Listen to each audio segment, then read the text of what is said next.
The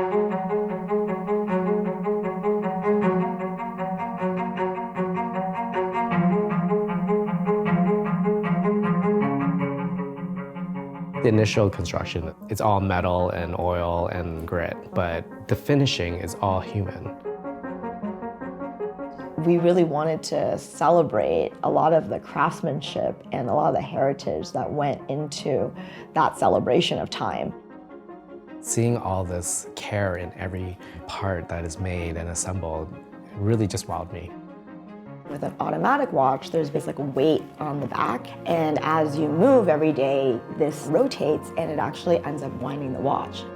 You need a very specialized watchmaker to be able to do something so technical. We are working piece by piece. It's a bit longer to assemble automatic watches.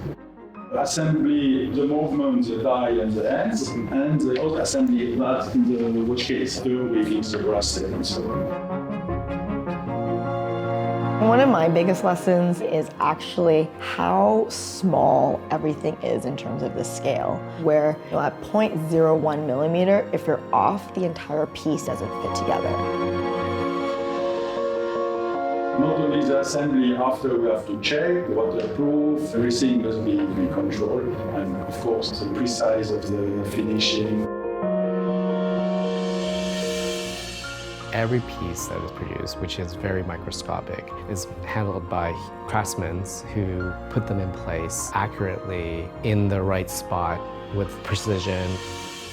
It's all these human aspects that create this watch. I realized this year that time really is the most precious thing.